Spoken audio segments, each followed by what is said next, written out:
Assalamualaikum warahmatullahi wabarakatuh. Halo semuanya. Kali ini Ibu akan membahas penyelesaian soal-soal latihan penilaian akhir semester ganjil untuk matematika peminatan. Soal nomor 1, limit fungsi trigonometri. Nah, di sini ada limit X mendekati V per 4, cos kuadrat X dikurangi sin kuadrat X dibagi cos X dikurangi sin X. Kita lihat di sini pembilangnya cos kuadrat X min sin kuadrat X, kita ubah atau kita uraikan sesuaikan dengan penyebutnya. Ya, cos kuadrat X min sin kuadrat X ini kan bentuk A kuadrat min B kuadrat. Berarti kita ubah menjadi bentuk A plus B dikali A min B. Jadi bentuknya menjadi cos X ditambah sin X dikali cos X dikurangi sin X. Dan penyebutnya tetap cos X dikurangi sin X. Nah, kita perhatikan di sini cos X dikurangi sin X dibagi cos X dikurangi sin X. Ini kan kalau dibagi hasilnya 1 ya, berarti coret-coret. Sisanya apa? Sisanya adalah cos X ditambah sin X. Nah, ini bentuknya sudah. Berarti langsung kita substitusikan saja nilai X-nya ke cos X tambah sin X. Berarti sama dengan cos X-nya ganti menjadi V per 4.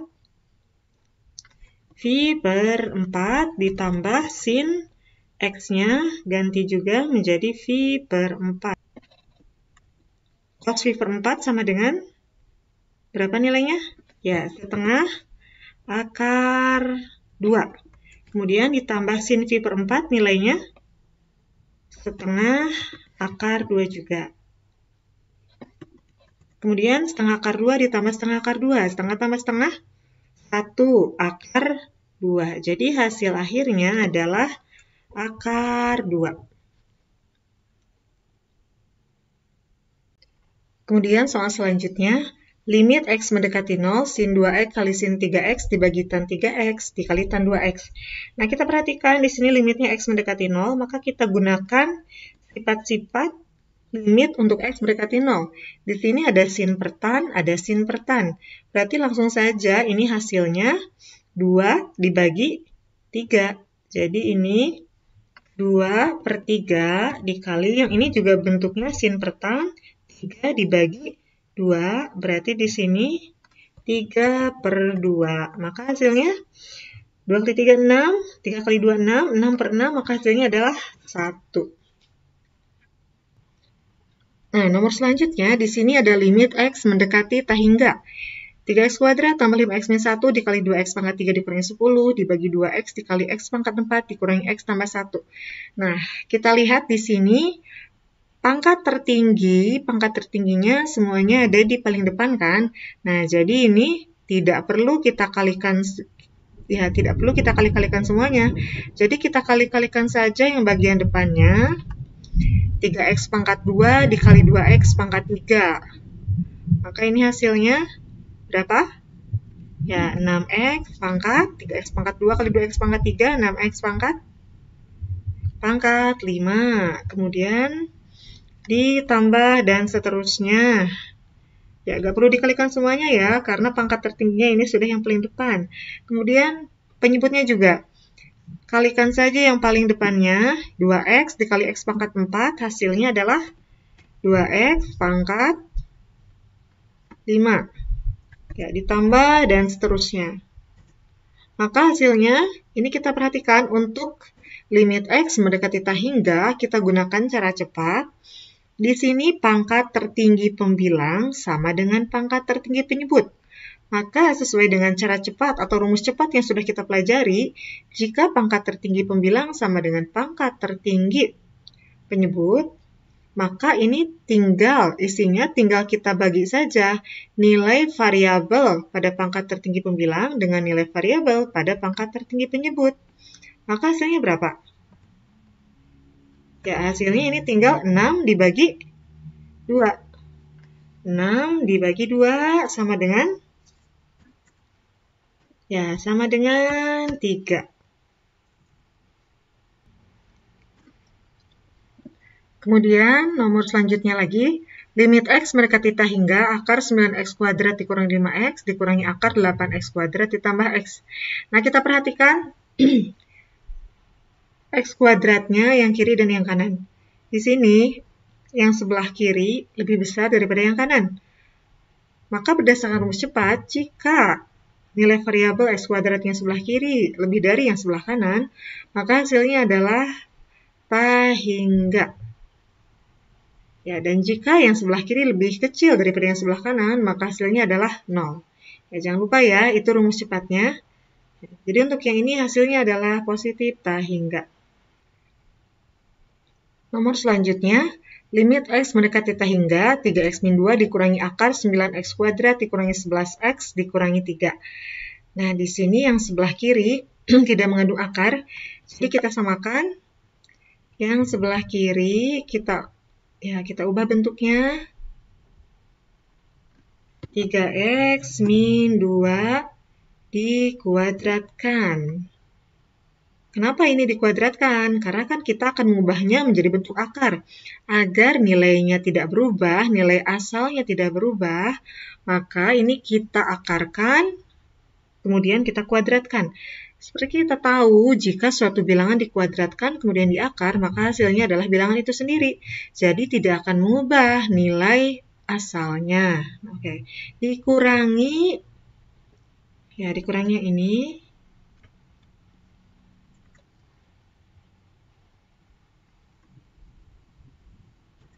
Sama dengan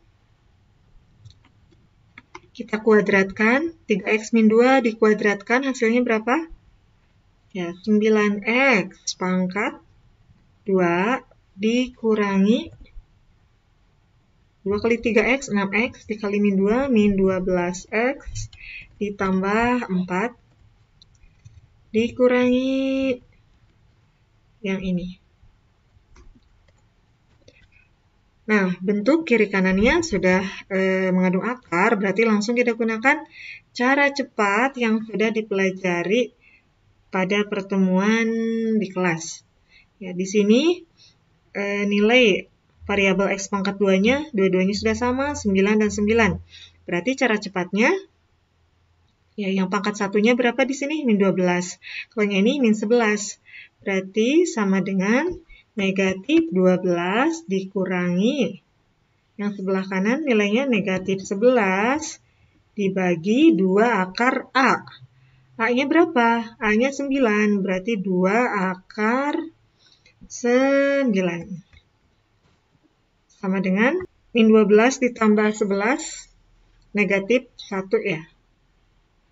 Negatif 1 per akar 9, 3 kali 2, 6. Nah, jadi hasilnya adalah negatif 1 per 6. Ya, soal selanjutnya, diketahui fx sama dengan 2x ditambah cos x. Maka f aksen x sama dengan berapa? F aksen x satu turunan pertamanya, langsung kita turunkan saja. Turunan dari 2x adalah 2. Ya, kemudian turunan dari cos x? Turunan dari cos x adalah negatif sin X ya, itu jika ditanyakan turunan pertamanya. Jika ditanyakan turunan keduanya, berarti F aksen X. F aksen X tinggal diturunkan dari turunan pertamanya. Turunan dari 2 adalah ya 0. Kemudian turunan dari min sin X. Turunan dari min sin X adalah min cos X. Nah, jadi seperti itu ya, jangan lupa. Ya, soal selanjutnya, diketahui fungsi ft sama dengan cos kuadrat vt. Ditanyakan f aksen t atau turunan pertamanya. Di sini ada kuadratnya ya, berarti kita gunakan aturan atau dalil rantai. Nah, ini pangkatnya pangkat 2, berarti ini jadi 2 dikali cos vt. Ingat, jangan diturunkan dulu. Tetap cos vt tadinya pangkat 2, turunan itu kan pangkatnya berkurang 1. Berarti tadinya pangkat 2, vt-nya jadi pangkat 1. Jadi cos vt pangkat 1. Nah, baru dikalikan dengan turunan dari cos vt. Turunan cos adalah min sin. Nah, tapi di sini kan ada vt-nya. Ingat, turunan dari cos ax adalah negatif a sin ax. Berarti turunan dari cos vt adalah negatif v sin vt. Ya, sebetulnya sampai langkah ini juga sudah selesai. Tapi boleh dilanjutkan lagi menjadi, nah misal di sini kan ada min V. Min V-nya boleh dikedepankan, berarti atau boleh dikalikan ke depan. Jadi min 2V cos VT min 2V cos VT dikali sin VT. Ya, jadi itu adalah turunan pertama dari FT sama dengan cos pangkat 2 VT. Lalu nomor berikutnya, turunan Fx sama dengan 2 sin 3x pada x sama dengan V per 9 adalah, nah berarti kita cari dulu turunan pertamanya atau F aksen x. Ya, kita cari dulu F aksen x sama dengan turunan 2 sin 3x. 3 kali 2, 6 ya, berarti 6 cos 3x pada x sama dengan V per 9. Tinggal disubstitusikan saja x-nya. Berarti F aksen V per 9.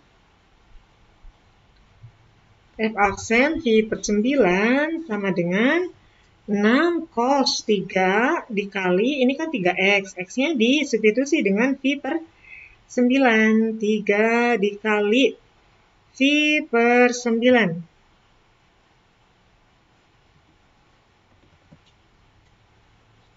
V per 9 berarti itu jadi berapa? 6 cos 3, 9, 9 bagi 3, 3 ya, berarti jadi V per 3. Berarti cos V per 3. Cos V per 3 itu berapa derajat? Ya, cos V per 3 itu sama dengan 180 bagi 3 itu 60 derajat ya. Berarti sama dengan 6 cos 60 derajat. Cos 60 derajat berapa? Ya, setengah ya. Berarti 6 dikalikan dengan setengah atau 1 per 2. Jadi hasilnya 6 kali setengah, 3. Soal selanjutnya, gradien garis singgung dari persamaan kurva Y sama dengan 2 sin X tambah 3 di titik yang berabsis V per 3 adalah, nah di sini untuk mencari gradien garis singgung, maka kita cari dulu turunan pertama dari kurva yang diketahui. Berarti kita cari Y aksennya. Y aksen dari 2 sin X tambah 3. Turunan 2 sin X apa? Ya, 2 cos X. 2 cos X, kemudian turun dari 3, 0 ya. Jadi turunannya 2 cos X. Kemudian, untuk menentukan gradiennya, kita substitusikan nilai X sama dengan V per 3 ke 2 cos X. Berarti 2 cos X-nya diganti dengan V per 3. V per 3. Jadi gradiennya 2 cos V per 3 itu berapa derajat? 180 bagi 3, 60 derajat ya. Berarti cos 60 derajat nilainya adalah 1 per 2. Jadi gradiennya sama dengan 1. Soal berikutnya. Persamaan garis singgung pada kurva Y sama dengan 3 sin X pada titik yang berabsis V per 3 adalah, nah sebelum mencari persamaan garis singgung, kita cari dulu, di sini kan diketahui absis atau X-nya V per 3. Berarti jika X-nya diketahui, maka kita bisa mencari nilai Y-nya. Nilai Y-nya langsung saja X-nya substitusikan ke 3 sin X. Berarti Y sama dengan 3 sin X-nya diganti dengan V per 3. V per 3. Jadi Y-nya sama dengan 3 dikali sin V per 3. Sin V per 3 itu sin 60 derajat. Sin 60 derajat nilainya berapa? Ya, setengah akar 3. 3 dikali setengah akar 3, maka Y-nya sama dengan 3 per 2 akar 3. 3 per 2 akar 3. Nah, setelah Y-nya diketahui, kita cari nilai gradiennya atau M. Untuk mencari gradien, cari turunan pertama dari kurva yang diketahui. Berarti cari Y aksennya sama dengan turunan dari 3 sin X adalah apa? Ya, 3 cos X. Jadi Y aksen sama dengan, maaf bukan Y aksen. Jadi gradiennya sama dengan, kita substitusikan nilai X-nya. 3 cos X-nya adalah, tadi apa? V per 3. 3 cos V per 3. Jadi M sama dengan 3 dikali cos V per 3, cos 60 derajat, nilainya adalah 1 per 2. Berarti gradiennya sama dengan berapa? 3 kali 1 per 2? 3 per 2. Nah, Y-nya sudah diketahui, M-nya sudah diketahui. Selanjutnya, tinggal kita cari persamaan garis singgungnya. Ingat, rumus persamaan garis singgung jika diketahui gradiennya, yaitu Y dikurangi Y1. Y dikurangi Y1 sama dengan M. X dikurangi X1 ya. Y dikurangi Y1 sama dengan M.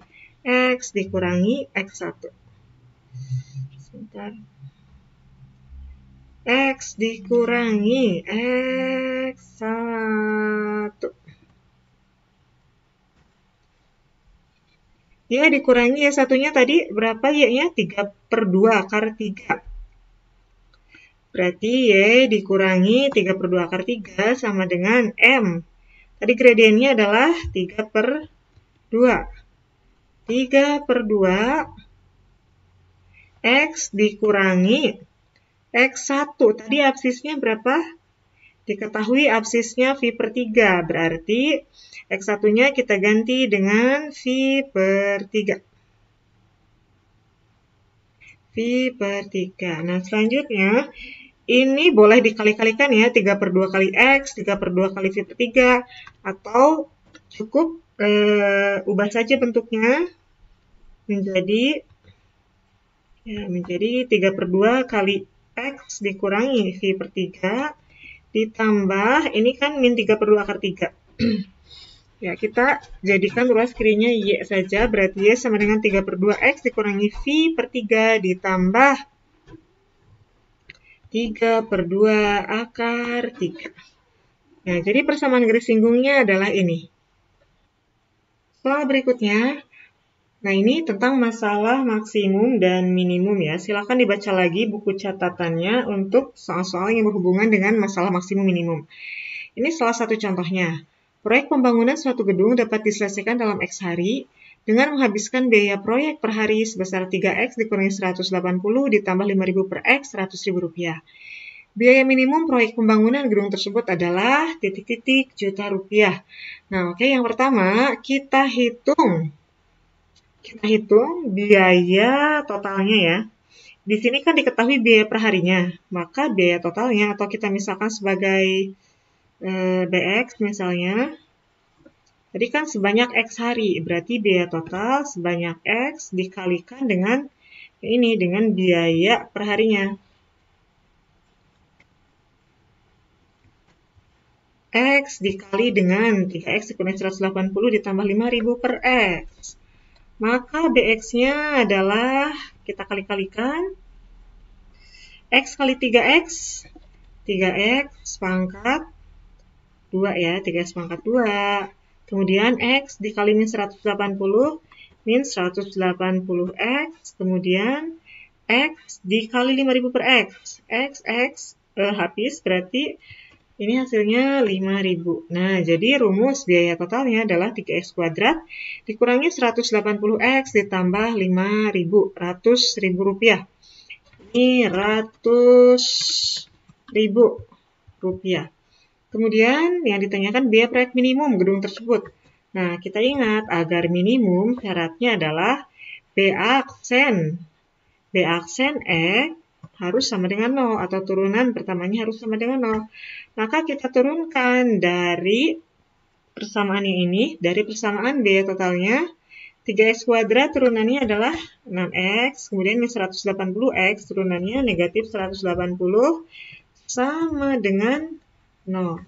Berarti 6X sama dengan 180, jadi X saja sama dengan 180 bagi 6, 30 ya. Jadi ini banyak harinya adalah 30. Agar minimum diselesaikan selama 30 hari. Tetapi di sini yang ditanyakannya berapa biaya minimumnya? Nah, X-nya kita substitusikan lagi ke persamaan BX-nya, ke fungsi BX-nya. Fungsi BX-nya tadi ini ya. BX sama dengan, nah BX sama dengan 3X kuadrat. X-nya kita ganti dengan 30. 30, tadi kan X kuadrat. 30 dikuadratkan 900 ya. Jadi di sini 900.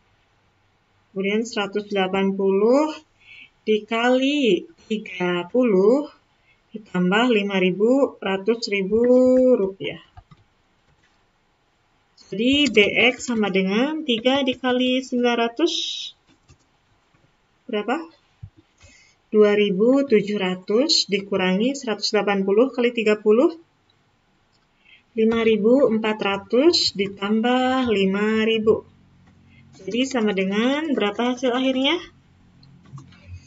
5.400 sama 5.000 sama dengan min 400 ditambah 2.700 berarti 2.300. 100.000 rupiah. 100.000 rupiah itu nolnya ada 5 kan? Berarti 1, 2, 3, 4, 5. Maka ini berapa juta? Ya, 230 juta rupiah.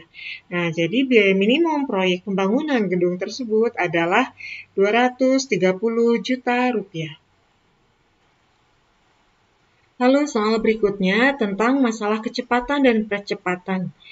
Di sini diketahui sebuah bola bergerak melingkar dengan kedudukan bola pada waktu T mengikuti rumus Ft sama dengan 2 sin 2T.